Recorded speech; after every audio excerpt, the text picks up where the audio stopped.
नमस्कार दोस्तों। आज हम सामाजिक विज्ञान में यूनिट 7 भारत का भूगोल एवं संसाधन के बारे में पढ़ेंगे, जिसमें हम सबसे पहले भारत की भौतिक दशाओं के बारे में अध्ययन करने जा रहे हैं। तो सबसे पहले हम भारत के मैप को जानने का प्रयास करेंगे। तो सबसे पहली बात है, हम देख लेते हैं, हम भारत का जो सबसे पश्चिमतम बिंदु है वो है 68 डिग्री 7 मिनट। 68 डिग्री 7 मिनट है। और ये कहाँ है? ये गुजरात के अंदर सर क्रिक नामक स्थान पर है। गुजरात के अंदर सर क्रिक नामक स्थान है, वहाँ है। और लास्ट पॉइंट को नारायण सरोवर भी कहते हैं। यहाँ नारायण सरोवर है जो कि कहाँ है? गुजरात के अंदर भुज है, वहाँ पे ये अवस्थित है। ये तो हो गई अपने भारत के सबसे पश्चिमी बिंदु की। और सबसे पूर्वी बिंदु की अगर बात करें तो वो है 97.25 डिग्री, 97 डिग्री और 25 मिनट। ये सबसे पूर्वतम बिंदु है जो कि अरुणाचल प्रदेश के अंदर है, और उसका नाम है वालांगू। क्या नाम है? वालांगू। वो तो है सर क्रीक और ये है वालांगू, इसको लोहित भी कहते हैं, और ये अरुणाचल प्रदेश के अंदर स्थित है। अब बात करें अगर अपन सबसे उत्तरतम बिंदु की, जो कि 37 डिग्री 6 मिनट पर स्थित है, जिसको इंदिरा कोल भी कहते हैं। इसको इंदिरा कोल भी कहते हैं, जो कि जम्मू कश्मीर के अंदर है, जो कि पाक अधिकृत कश्मीर के अंदर स्थित है। ध्यान रखना, इंदिरा कोल अलग होता है और इंदिरा पॉइंट है वो अलग है। इंदिरा पॉइंट सबसे दक्षिणतम बिंदु है और ये इंदिरा कोल सबसे उत्तरतम बिंदु है। और जम्मू कश्मीर, जो कि पहले एक राज्य हुआ करता था, अब ये केंद्र शासित प्रदेश हो गया है। अब इसको दो भागों में विभाजित किया, एक तो लद्दाख और एक जम्मू कश्मीर। ये बात आपको मालूम होनी चाहिए। इसके अलावा ये तो था सबसे उत्तरतम बिंदु। अब बात करते हैं सबसे दक्षिणतम बिंदु, जो कि है 8 डिग्री 4 मिनट। ये कितना है? 8 डिग्री 4 मिनट, जो कन्याकुमारी, इसको रामनाथपुरम भी कहते हैं, जो कि तमिलनाडु के अंदर स्थित है। ये चारों बिंदु हो गए साइड की तरफ। और एक बात ये है, भारत के उत्तर प्रदेश के इलाहाबाद नामक गांव से 82.5 डिग्री पूर्वी देशांतर रेखा गुजरती है, जो कि भारत का मानक समय निर्धारित करती है। तो ये भारत के किन किन राज्यों से निकलती है? MP, UP, छत्तीसगढ़, आंधी यानी आंध्र प्रदेश, आंधी में उड़े, उड़े यानी उड़ीसा। इसको शॉर्टकट तरीका है MP, UP, 36 बार आंधी में उड़े। ये एक ट्रिक है, अपने को याद रखनी है। तो ये अपने को ध्यान रखनी। अब इसके अलावा एक बात याद रखनी है कि मतलब ये जो भारत के पश्चिम, ये जो पश्चिम दिशा है, यहाँ से लेके ये जो पूरी लाइन है मतलब पूर्वी बिंदु तक, इसके बीच की जो दूरी है वह है 29-33 किलोमीटर। कितनी है? 29-33 किलोमीटर है। देखिए यहाँ पे ये 29-33 किलोमीटर, ये भारत की चौड़ाई है, 29-33 किलोमीटर। और अगर भारत की लंबाई की बात करें तो वह है 3214 किलोमीटर। तो ये चौड़ाई है 2933 और यह है 3214 किलोमीटर भारत की चौड़ाई है। और अगर बात करें भारत के पड़ोसी देशों के साथ जो सीमाएं हैं वो कितनी क्या है, तो अपने को ये याद रखना है कि मतलब अफ़गानिस्तान के साथ सबसे छोटी सीमा लगाती है 106 किलोमीटर। भारत की अफ़गानिस्तान के साथ 106 किलोमीटर की सीमा टच होती है। पाकिस्तान के साथ होती है 3323 किलोमीटर, 3323 किलोमीटर। और चीन की बात करें तो 3488 किलोमीटर टच होती है भारत के। नेपाल की बात करें तो 1751 किलोमीटर है। और फिर बाद में बात आती है भूटान की। भूटान के साथ 699 किलोमीटर की दूरी मतलब टच होती है। सबसे ज़्यादा बांग्लादेश की होती है, जो कि कितनी 40 किलोमीटर है। और उसके बाद नंबर आता है म्यांमार का। यह है 1643 किलोमीटर की दूरी भारत के साथ दूरी साझा करती है। और यहाँ है अंडमान निकोबार द्वीप समूह है, पोर्ट ब्लेयर और रंगून है यहाँ पे। और ये इसके बारे में दिया हुआ लक्षद्वीप है, लक्षद्वीप की राजधानी कावारत्ती के अंदर स्थित है। दादर और नागर हवेली यहाँ स्थित है। तो ये था भारत का मैप जिसका हमने अध्ययन किया था। अब आगे बात करते हैं, हम सामान्य परिचय की बात करें। अब हम सामान्य परिचय की बात करते हैं। तो सामान्य परिचय की बात करेंगे। हिंदुस्तान है वो हिंदू शब्द की जो उत्पत्ति है वो सिंधु नदी से हुई है। हिंदू शब्द की जो उत्पत्ति है वो किससे हुई है? सिंधु नदी के नाम से हुई है। और ये फारसवासी, जो फारस के जो लोग थे, फारसवासी, वो आधुनिक ईरान स का ह के रूप में ये अर्थ हिंदुस्तान, हिंदू शब्द की उत्पत्ति सिंधु नदी के नाम से हुई है। फारसवासी जो लोग थे, यानी जो अभी ईरान के जो लोग हैं, वो स को ह बोलते थे, स का उच्चारण ह के रूप में क्या करते थे, इसलिए सिंधु का उच्चारण हिंदू के रूप में किया गया। और सिंधु नदी के पूर्व दिशा की ओर भूमि जो थी उसको हिंदुस्तान कहा गया। और इंडिया, इंडिया जो शब्द है वो किसने दिया था? यूनानियों ने दिया था। इंडिया शब्द किसने दिया था? यूनानियों ने। यूनानियों ने सिंधु नदी को इंडोस कहा था।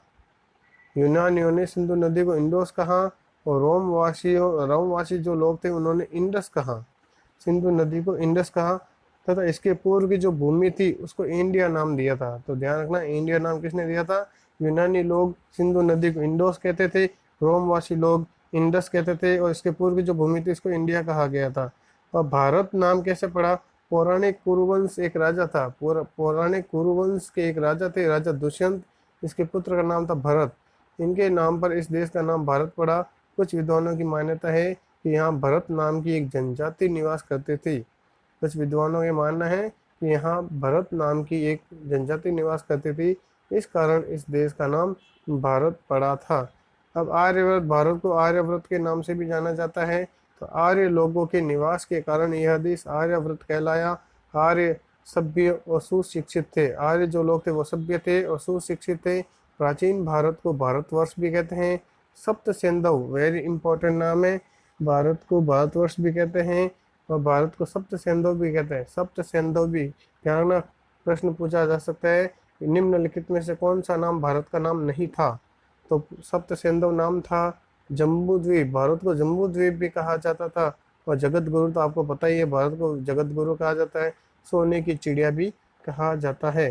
तो ये नाम तो सभी को मालूम है, भारतवर्ष, सोने की चिड़िया और जगत गुरु, ये तो सबको मालूम है।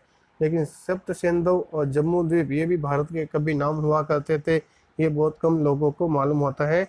तो अपने को ये नाम याद रखने हैं। अब भारत देश में वर्तमान में कुल 28 राज्य हैं। वर्तमान में कुल कितने राज्य हैं? 28 राज्य हैं और 8 केंद्र शासित प्रदेश हो गए हैं। तो ध्यान रखना है, भारत के अंदर 28 तो राज्य हैं, 8 केंद्र शासित प्रदेश हैं। तो आगे बात करते हैं, ये तो याद करने की ट्रिक है, यानी कि विभिन्न राज्यों का निर्माण हुआ था, कब हुआ, किसके बारे में हुआ, इसके बारे में बात की गई है। तो सबसे पहले अपने को बात करनी है, जैसे 1 नवंबर सन 2000 को छत्तीसगढ़ की स्थापना की गई थी। छत्तीसगढ़ मध्य प्रदेश के अलग होकर बना था और ये 26वां राज्य बना था। पहले 25 राज्य थे, बाद में ये छत्तीसगढ़ 26वां राज्य बना था 1 नवंबर सन 2000 को। फिर 9 नवंबर 2000 को उत्तराखंड का निर्माण किया गया। उत्तर प्रदेश से अलग हुआ ये उत्तराखंड, उत्तर प्रदेश से अलग हुआ था और ये 27वां राज्य बना।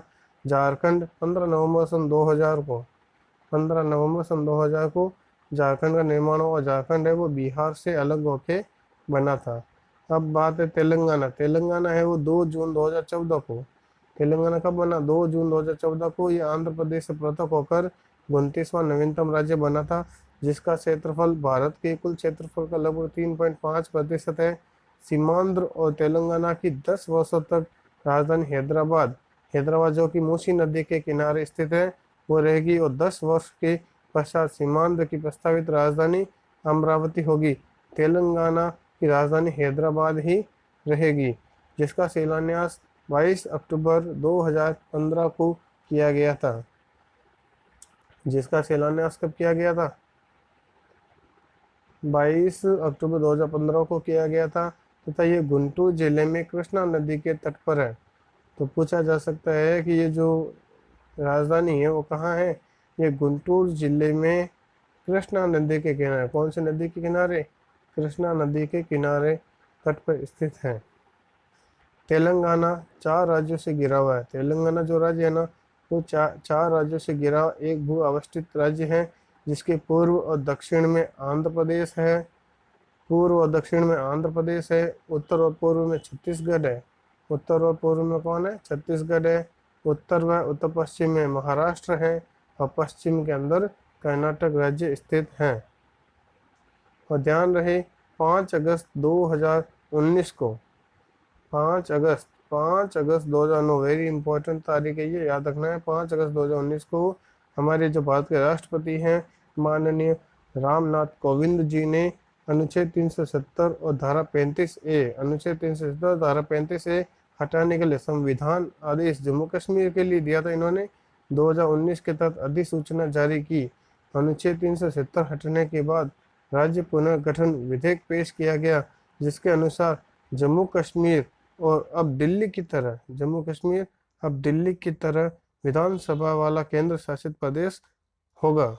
लद्दाख को भी केंद्र शासित प्रदेश घोषित किया गया। लद्दाख को भी क्या बना दिया गया? केंद्र शासित प्रदेश बनाया गया, लेकिन वहाँ विधानसभा नहीं होगी। विधानसभा बिल्कुल नहीं होगी। और नोट, स्पेशल नोट क्या है? केंद्र शासित प्रदेश जम्मू कश्मीर में 20 जिले हैं। केंद्र शासित प्रदेश जो जम्मू कश्मीर है, इसमें कितने जिले हैं? 20 जिले हैं। जम्मू कश्मीर में तो 20 जिले हैं और लद्दाख के अंदर 2 जिले हैं। टोटल हो गए 22 जिले। जम्मू कश्मीर में 20, लद्दाख में 2 जिले हैं, ये बनाए गए हैं। और जो 31 अक्टूबर 2019 तक अस्तित्व में आ गए हैं। ध्यान रहे दादर व नागर हवेली तथा दमन एवं दीव संघ शासित प्रदेशों के लिए विलय विधेयक 2019 को लोकसभा ने 27 नवंबर 2019 को इन्होंने मंजूरी दी थी। और राज्यसभा ने कब दी थी?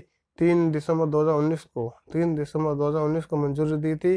राष्ट्रपति के द्वारा 9 दिसंबर 2019 को इस पर हस्ताक्षर कर दिए गए थे। इस तरह वर्तमान में भारत में संघ शासित प्रदेशों की संख्या 9 से घटकर 8 रह गई है।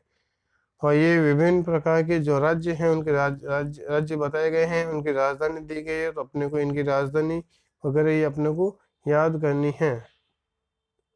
भारत के 8 केंद्र शासित प्रदेश कौन से हैं, ये भी देख लेते हैं। चंडीगढ़,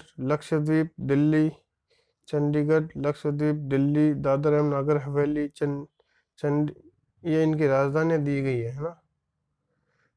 अंडमान व निकोबार द्वीप समूह, पुदुचेरी, जम्मू कश्मीर, लद्दाख, ये इसके राज्य मतलब केंद्र शासित प्रदेश दिए गए हैं।